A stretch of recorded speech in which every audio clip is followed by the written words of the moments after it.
कभी सोचा है कि क्या हो अगर हमारी खेती सिर्फ फसलें उगाने का काम न करे, बल्कि हमारी धरती को, हमारे प्लैनेट को ठीक करने का एक जरिया बन जाए? आज हम इसी एक क्रांतिकारी सोच पर बात करने वाले हैं, जिसे कहते हैं पुनर्योजी कृषि या रीजेनरेटिव एग्रीकल्चर। देखिए, इस पूरी क्रांति के केंद्र में ना एक बहुत ही गहरा बदलाव है। ये खेतों को एक मशीन या फैक्ट्री की तरह नहीं देखती, जहां से हम बस चीजें निकालते जाते हैं। नहीं, ये खेती को एक जीवित, सांस लेते हुए ऑर्गेनिज्म की तरह देखती है।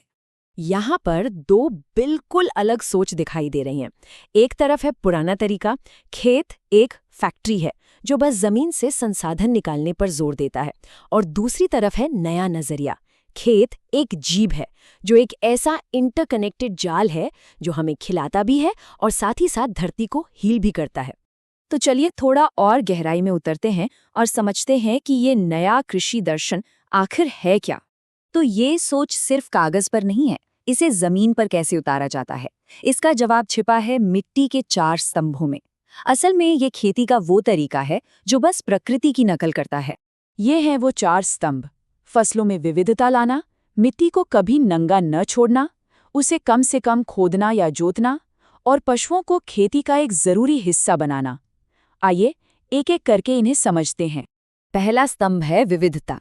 सोचिए, क्या जंगल में कभी सिर्फ एक ही तरह का पेड़ उगता है? नहीं ना।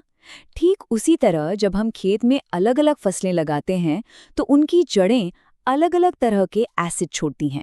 ये एसिड मिट्टी के करोड़ों सूक्ष्म जीवों का खाना बनते हैं, और बदले में ये सूक्ष्म जीव पौधों को फास्फोरस और नाइट्रोजन जैसे जरूरी पोषक तत्व मुफ्त में देते हैं। दूसरा स्तंभ है धरती की जीवित त्वचा को बचाना। कवर फसलें जैसे दलहन मिट्टी के लिए एक सुरक्षा कवच की तरह काम करती हैं। वो उसे तेज धूप और बारिश से बचाती हैं, मिट्टी को बहने से रोकती हैं, और कमाल की बात तो ये है कि ये हवा से नाइट्रोजन खींचकर मिट्टी को और भी ज्यादा उपजाऊ बना देती हैं। तीसरा स्तंभ है मिट्टी से कम छेड़छाड़। जब हम ट्रैक्टर से गहरी जुताई करते हैं तो असल में हम मिट्टी के अंदर बसे करोड़ों जीवों के घरों को तबाह कर देते हैं और उस मिट्टी के गोंद को तोड़ देते हैं जो उसे बांध कर रखता है। कम जुताई से ये पूरा इकोसिस्टम सुरक्षित रहता है। तो ये मिट्टी का गोंद आखिर है क्या? इसका वैज्ञानिक नाम है ग्लोमालिन। ये फंगस से निकलने वाला एक जादुई प्रोटीन है जो मिट्टी के कणों को आपस में चिपकाकर एक स्पंज जैसा स्ट्रक्चर बना देता है। यही स्ट्रक्चर पानी सोखता है और सबसे जरूरी बात, भारी मात्रा में कार्बन को जमीन के अंदर लॉक कर देता है। और इसका असर कितना बड़ा है, जरा इस आंकड़े पर गौर कीजिए। सिर्फ जुताई कम करने की एक प्रैक्टिस से ही हर साल प्रति हेक्टेयर 1 टन तक कार्बन हवा से खिंचकर जमीन में समा सकता है।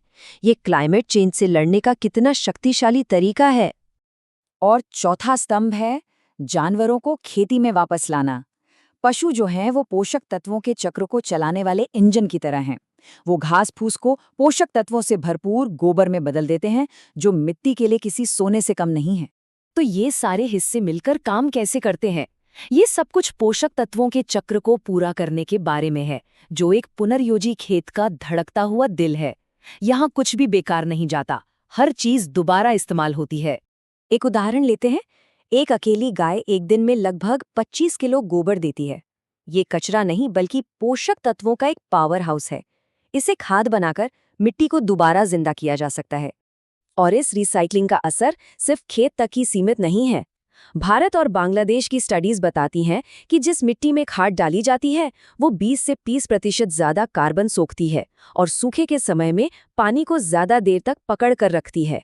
लेकिन अब सबसे बड़ा सवाल ये उठता है कि किसान, खासकर छोटे किसान, इस बदलाव को अपनाएंगे कैसे? अच्छी बात यह है कि ये कोई एक रात का स्विच नहीं है, बल्कि एक सोची समझी धीरे धीरे आगे बढ़ने वाली यात्रा है। ये यात्रा बहुत ही छोटे छोटे प्रैक्टिकल कदमों से शुरू हो सकती है। किसान पहले सिर्फ खाद बनाने से शुरुआत कर सकते हैं, फिर धीरे धीरे केमिकल फर्टिलाइजर कम कर सकते हैं, उसके बाद मल्चिंग और जैविक कीट प्रबंधन अपना सकते हैं। हर कदम पर उनका जोखिम कम होता जाता है। और सबसे अच्छी खबर ये है कि किसान इस सफर में अकेले नहीं हैं। जीरो बजट नेचुरल फार्मिंग जैसी तकनीकें और ग्रीन लोन जैसी सरकारी और प्राइवेट मदद इस बदलाव को अब हकीकत बना रही हैं। चलिए अब बात करते हैं उस चीज की जो सबसे ज्यादा मायने रखती है, पैसे की, क्योंकि पर्यावरण को बचाने के साथ साथ ये आर्थिक रूप से फायदेमंद भी तो होना चाहिए। आंकड़े खुद गवाही देते हैं।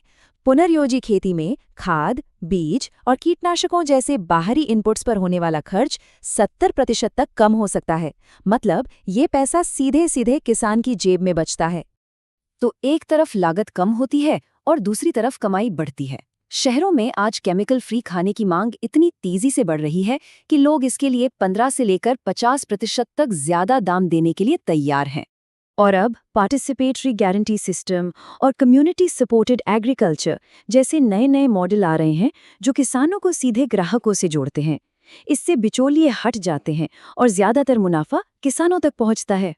तो अंत में हम वापस उसी बड़े विचार पर आते हैं, एक ऐसी खेती जो हमारी धरती का इलाज भी करे और हम इंसानों का पेट भी भरे।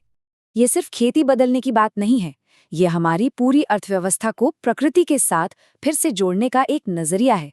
ये मिट्टी के कीड़ों और मधुमक्खियों के काम को वैल्यू देने की बात है, ताकि पर्यावरण हमारे लिए एक बोझ या लागत नहीं, बल्कि भविष्य के लिए हमारी सबसे बड़ी संपत्ति बने। तो हम आपको इसी एक सवाल के साथ छोड़े जाते हैं। क्या होगा अगर हमारे खेत सिर्फ अनाज पैदा करने की जगह ना हो, बल्कि इस बीमार ग्रह को ठीक करने के लिए हमारी सबसे बड़ी ताकत, हमारी सबसे बड़ी संपत्ति बन जाए? सोचिएगा जरूर।